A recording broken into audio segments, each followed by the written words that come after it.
Hello everybody and welcome back to my channel. My name is Michael and I've been taking you guys on a journey with me to being well over my head in student loan debt, drowning, if you will, in $140,000 worth of student loan debt, to now trying to bounce back from that large sum of debt and increase my net worth to be valued at over $1 million.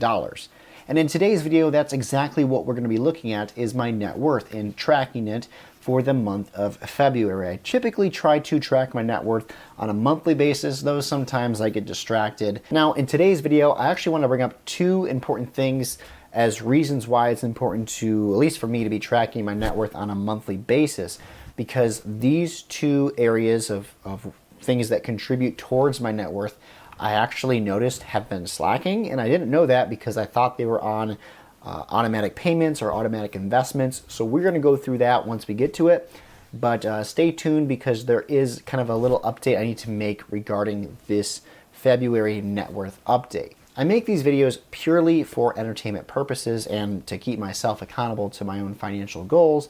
So if you see me invest in something or put my money towards some form of debt, that's not me saying that you need to do that and I'm a financial expert, because I'm not. So just keep that in mind.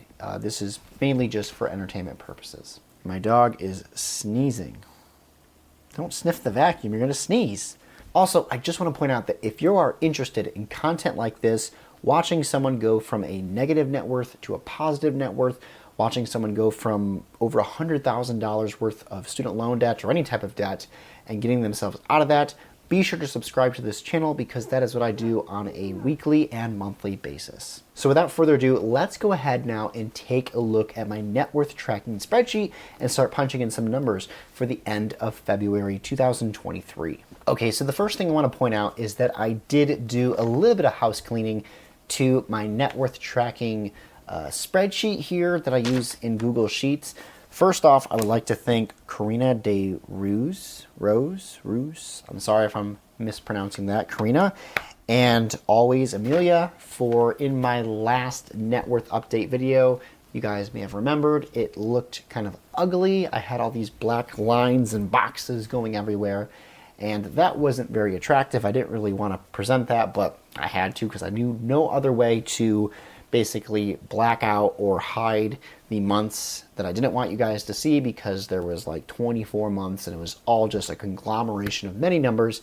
And these two subscribers actually pointed out a way to hide the numbers so that things look rather neat, as you guys can see. So thank you so much for the both of you. Shout out to you two for being helpful, because I consider myself to be somewhat technologically savvy and knowledgeable, but there are certain things with certain programs I don't even try to learn anymore. I've given up. Anyway, let's start looking now at February 2023's real numbers for calculating my net worth. Of course, in order to calculate net worth, we need to figure out what my total value of my assets are, and then subtract from that my liabilities, and that's going to give me a total net worth for this month.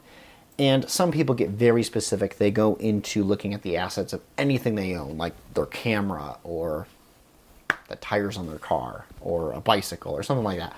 I just stick with the big items, the big ticket items such as a house, car, and then investments and cash. So that's what I stick with. It just makes this a little bit easier. And yeah, anyway, let's get down to business. And here's the first way I have, well, the second way that I have tidied up this spreadsheet. Not only have I removed those large black boxes that were blocking out the screen, but now I have moved up my house and car to the top of the kind of budget area here, because these two items don't change all that much month to month. So I looked up the house before pressing record. It's pretty much the same. So we're just going to leave that there. And same with the vehicle.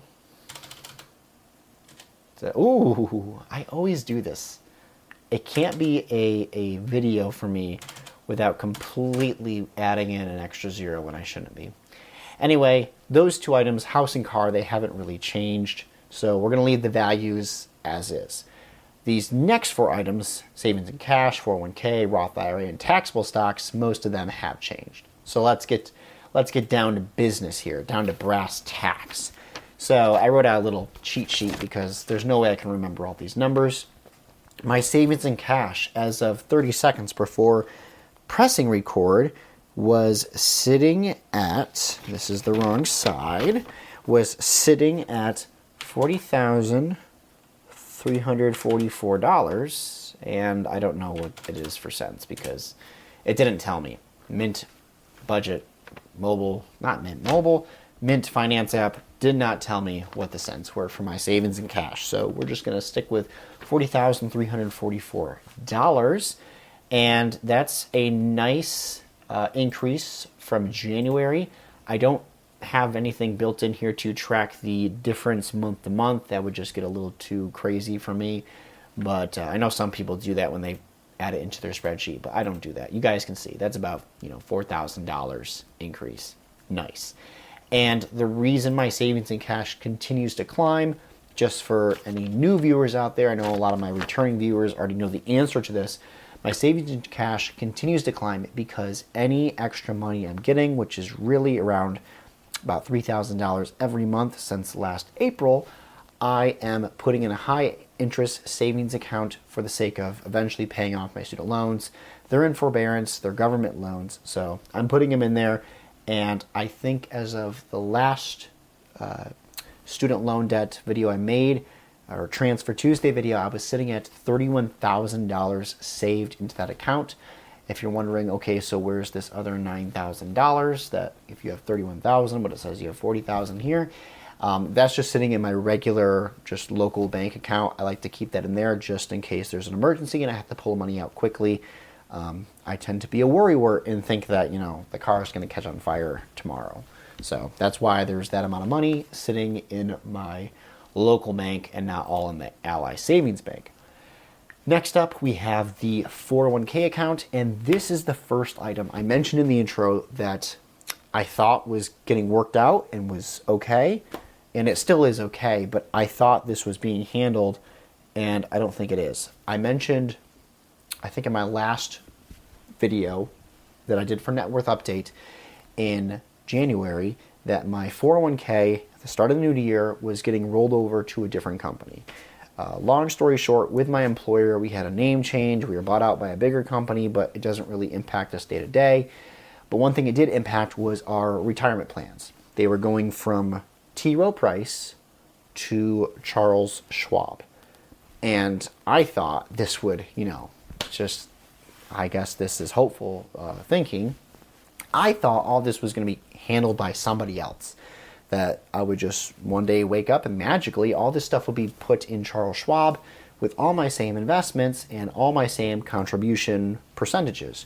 Well, that is completely not the truth at all.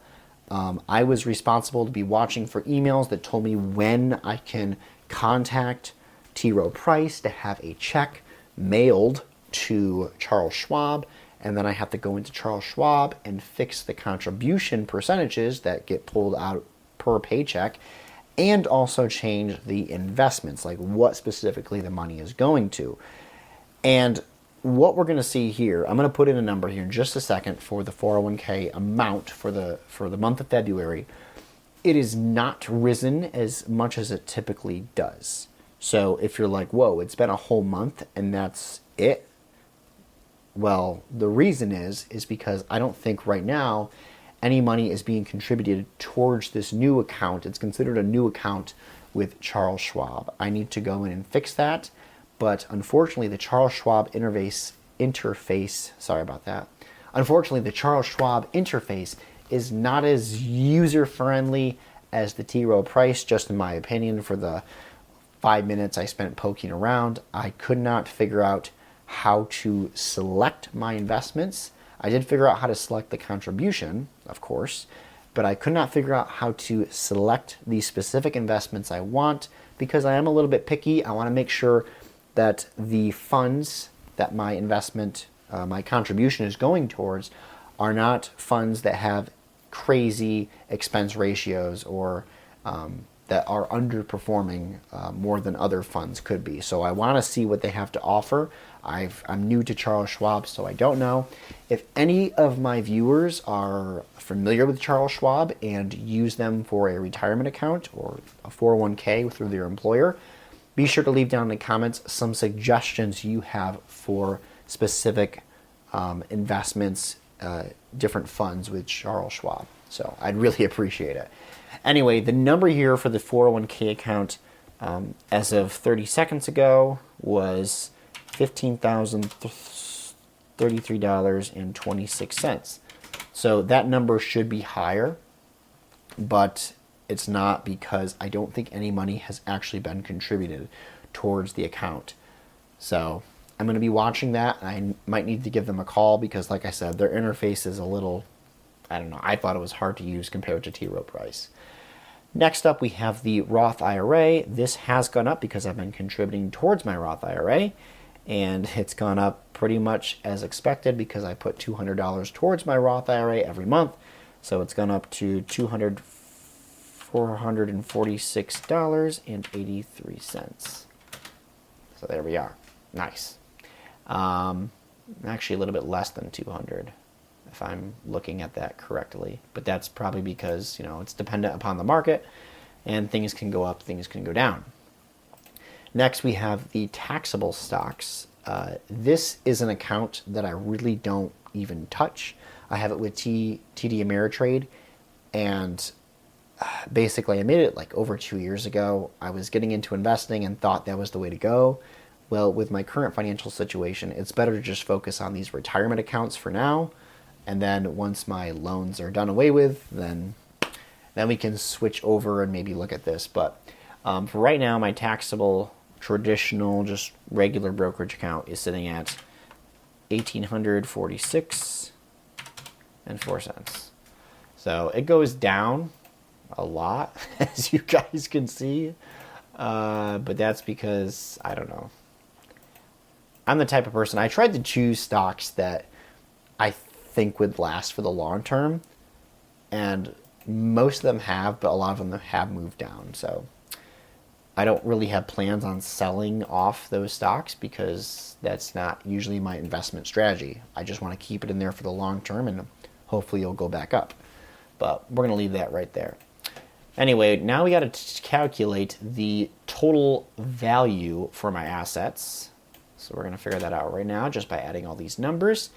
And actually, even though we did have some things go down, most of it actually, it went up, the total value. Look, we got $239,970.13. So almost $240,000 of total value in my assets, which is quite nice considering back when I first started this in April of 2021, I didn't even have $200,000 worth of assets. It was 195. You guys can see it right there.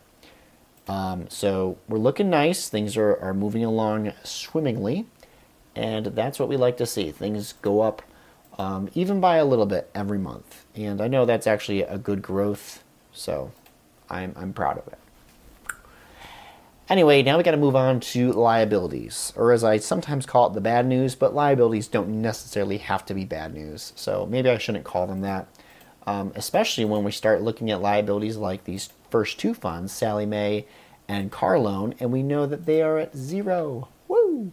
And they've been at zero now for quite some time, so I'm proud of that. Actually, Sallie Mae hit zero, I think, April of last year, and my Car Loan, I think, hit zero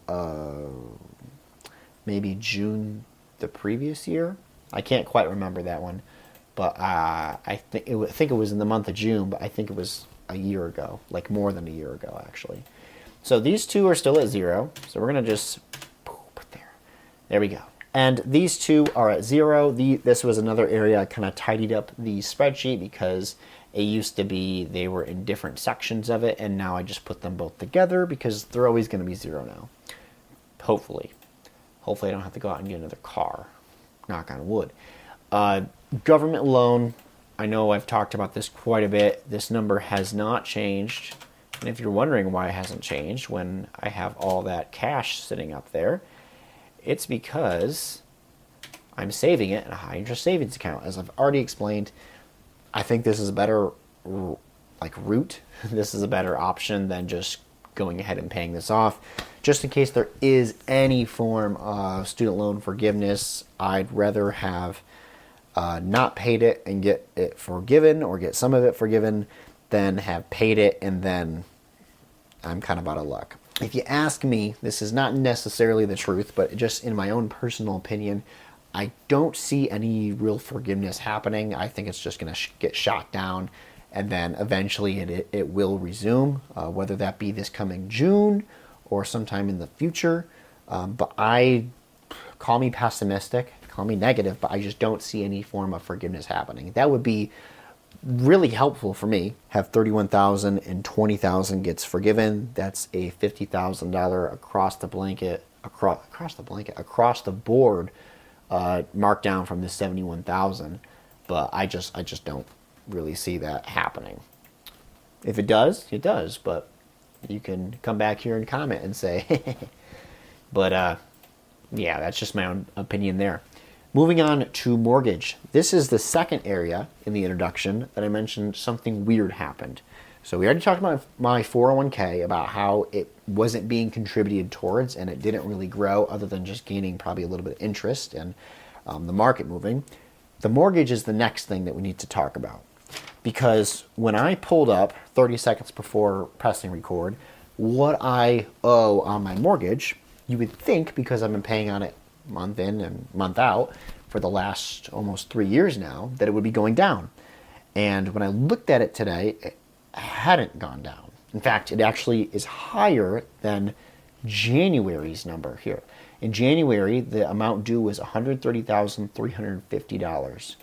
Today, as of 30 seconds before pressing record, it's $130,935.42.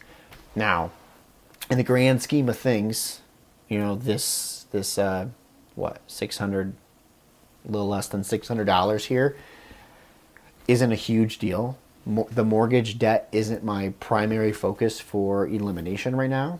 It's saving for my student loans. But I still would like my debt to go down if I'm paying on it every month. Now, I think I know the reason why this has happened, and correct me if I'm wrong in the comments below. But I mentioned how in January I made 2 back-to-back accidental mortgage payments. I paid twice in the month of January. In the month of February, I made no payment. Okay? So I think what happened is the payment went through in January, and then you guys can see the lower price there, $130,000. And then when no payment was made in February, I wasn't penalized, but the interest still accrued. It still gathered in the account, because the interest happens against me whether or not I'm paying on it, whether I'm in a grace month. It doesn't really matter. I think the interest will still gather. So there's actually a strategy I heard someone using where instead of paying once a month, they pay half a payment twice a month, which will actually equal out to be an extra payment, I think, a year, or 2 extra payments a year or something like that, which will save you a lot of money on your mortgage. I might do that. The problem is that when I first set up my mortgage auto payments, I went into the bank to do it, had to fill out paperwork. And when I called the guy on the phone and asked if I could have that one paused or deleted and do the one that I can set up online with the bank's online interface, he was like, well, in order to stop the one that you came into the bank for, I would have to go back in the bank to have it canceled. I can't just do it over the phone. So yeah, local banks, real fun. So I don't know, maybe I'll have to go into the bank, cancel that, and then set it up to be online payments twice a month, but for half the mortgage. So my mortgage is $1,041 the last time I checked. And if I cut that in half, I guess I can break that up to twice a month, which if you take that over the course of the year, you're going to end up, I think, paying a little bit extra on your mortgage, which will in return reduce the principal, and you'll actually pay off your mortgage sooner than the 30-year lifespan of the loan, which in return, the product of that is then that you actually are saving yourself quite a bit of money. That's less interest that the bank gets to collect from you because you're making more payments towards principal sooner. So who knows, maybe I'll do that. I do like to save money, and that seems like a good money saving strategy. But right now, these government student loan save payments are my main focus. Anyway, what we're going to do now, before we move on to calculating my total net worth, we need to calculate my total liabilities. So let's do that. And guess what? I was going to say it hasn't moved, but it has moved. So it went up a little bit. I don't like to see my debt go up, but it did go up. But that's because of the mortgage payment, the mortgage loan. Oh well. My assets went up. Anyway, I'm going to scroll down here. Hopefully I didn't just break things for you. So now what we're going to do is we're going to calculate my total net worth for the month of February. We've gone through, we've talked about my assets, we've talked about the liabilities. Let's add it all up and figure out what my total net worth this month is and see if it's gone up since January. So here we go.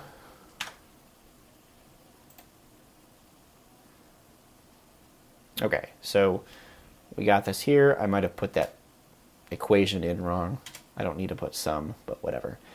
And yes, I have gone up. Sweet.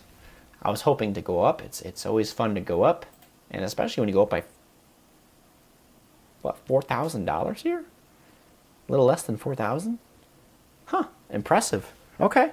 I didn't expect that. I thought it would be less than that. Okay, so my net worth as of February 2023 is $37,627.56. And my dog, I don't know why, is whining at that number. That's a good number.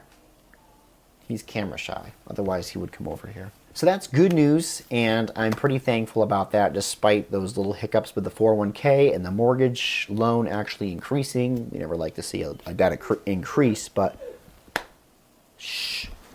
Anyway, thank you guys so much for sticking with me on this net worth journey, and I look forward to what the month of March is going to bring. It might bring some higher expenses because I'm actually going on a trip. So we'll see what happens there. We'll see if the expenses climb, if it puts me lower on my savings projected rate that I would like to be. I don't think it will. I think I can still make everything work. But thank you guys so much for staying around till the end, and I will see you in the next one. Take care.